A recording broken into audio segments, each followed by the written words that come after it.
Salam kasih, salam jumpa kembali dengan kami Majelis Gereja HKBP Parung Panjang. Saudara yang terkasih dalam Yesus Kristus, ada 3 hal yang akan dihadapi oleh seseorang dalam hidupnya.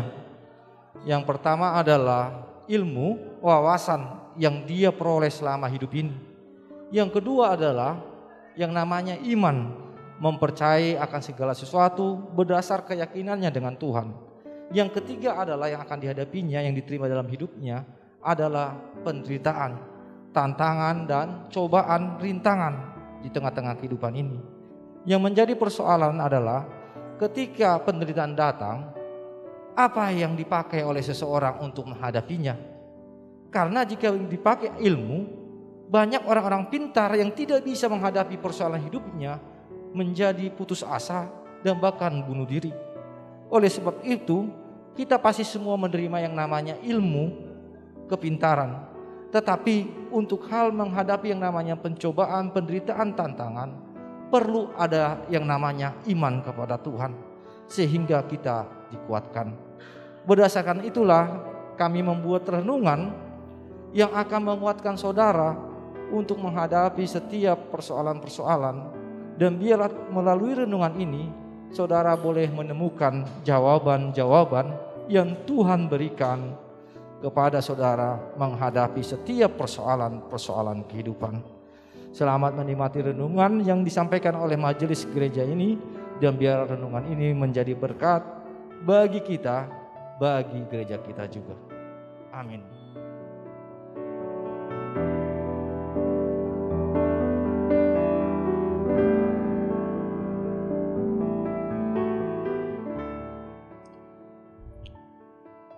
Selamat pagi dan salam jumpa kembali. Kamis 15 September 2022. Sebelum kita mendengarkan renungan pagi, terlebih dahulu kita berdoa. Kita berdoa. Puji syukur ya Allah Bapa di surga, Bapa yang kami kenal di dalam Yesus Kristus Tuhan kami.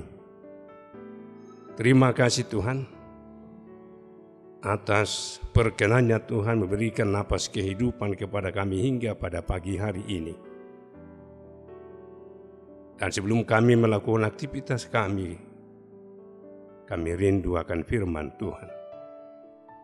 Oleh karena itu ya Bapa di surga, bukalah hati dan pikiran kami agar dalam mendengarkan firman-Mu dapat kami pahami dan dapat kami lakukan di dalam kehidupan ini. Berfirmanlah ya Bapa di surga, kami telah siap mendengarnya. Dalam nama anak-Mu Yesus Kristus kami berdoa dan mengucap syukur. Amin. Saudara terkasih dalam nama Tuhan kita Yesus Kristus, renungan pagi pada hari ini Kamis tanggal 15 September 2022 terambil dari Yesaya pasal 46 ayat 10. Demikian firman Tuhan. Yang memberitahukan dari mulanya hal yang kemudian dan dari zaman purbakala apa yang belum terlaksana, yang berkata, keputusanku akan sampai dan segala kehendakku akan kulaksanakan. Demikian firman Tuhan. Saudara terkasih dalam nama Tuhan kita Yesus Kristus,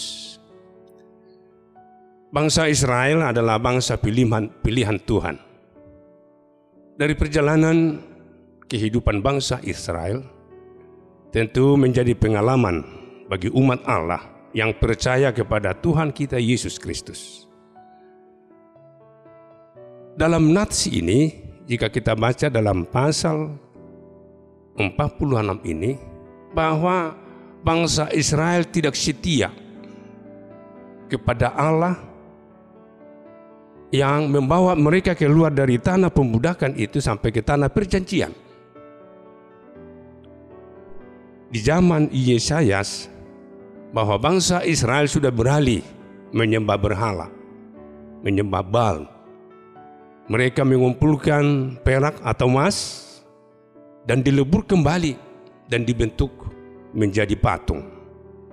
Mereka menyembah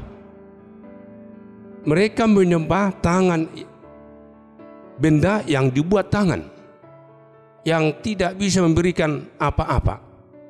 Sementara Allah pencipta langit dan bumi dan segala isinya mereka tinggalkan.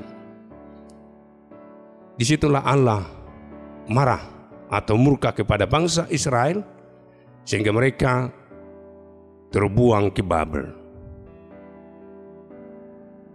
Bangsa Israel yang sudah terbuang ke Babel itu tentu sekali pengalaman hidupnya begitu sedih.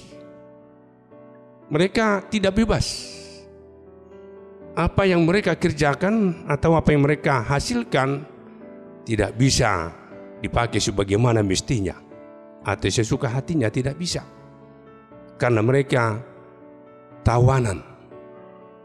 Mereka adalah menjadi pekerja bagi bangsa Babel.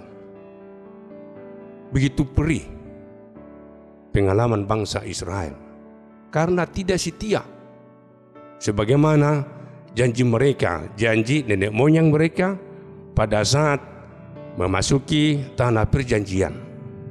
Dikatakan di Yosua 24 ayat 15b, kalau aku dan sisi rumahku, Tuhan Allah yang kami puji. Itu dikatakan oleh Yosua. Dan itu sudah diamini oleh bangsa Israel. Tetapi perjalanan bangsa itu mereka meninggalkannya.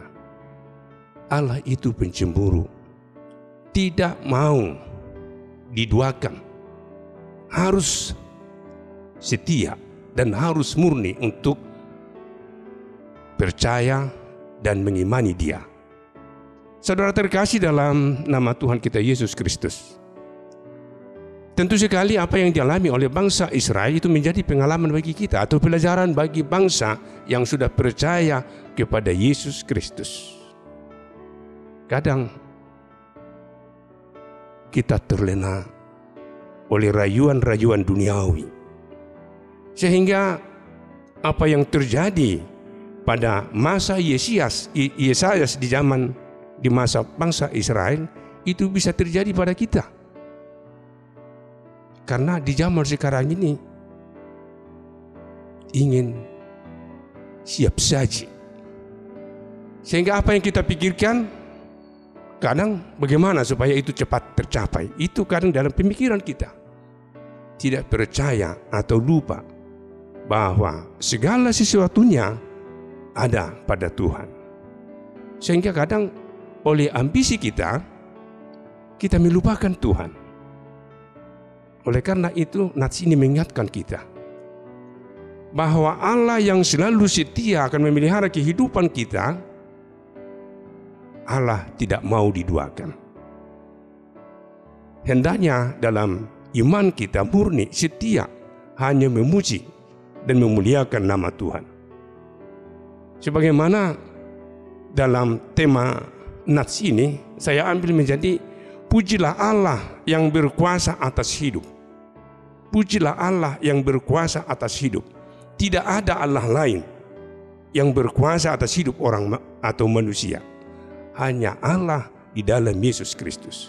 Oleh karena itu, apapun pengalaman kita dalam dunia ini, apapun persoalan-persoalan yang kita hadapi di dalam kehidupan ini, serahkanlah kepada Tuhan.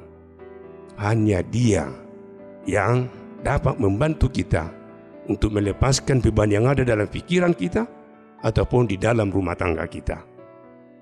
Tuhan Yesus memberkati. Amin. Mari kita berdoa. Terima kasih Tuhan atas kesempatan yang Tuhan berikan kepada kami untuk mendengarkan firman-Mu. Kami mengaku Tuhan, kami sering lupa atas kehendak-Mu di dalam kehidupan kami, bahwa Engkau tidak mau diduakan. Hendaknya iman kami selalu setia akan Tuhan. Oleh karena itu kiranya Roh Kudus-Mu selalu menguatkan hati dan pikiran kami, agar kami dengan sungguh-sungguh menyerahkan kehidupan kami hanya ke tangan-Mu saja ya Bapa di surga. Terima kasih Tuhan. dalam melakukan aktivitas kami hari ini, kiranya Engkau yang selalu menuntun kami. Dalam perjalanan kami, Tuhan yang menyertai. Dalam pekerjaan kami, Tuhan yang memberikan hikmat dan kebijaksanaan kepada kami. Sehingga kami pun berhikmat dalam melakukan aktivitas kami, menjadi pujian dan kemuliaan bagi-Mu saja ya Bapa di surga. Terima kasih Tuhan. Ampunkan kami atas segala dosa pelanggaran kami. Kami layak di hadapan-Mu dan layak menjadi saluran berkat-Mu. Dalam nama anak-Mu Yesus Kristus, kami berdoa dan mengucap syukur. Amin.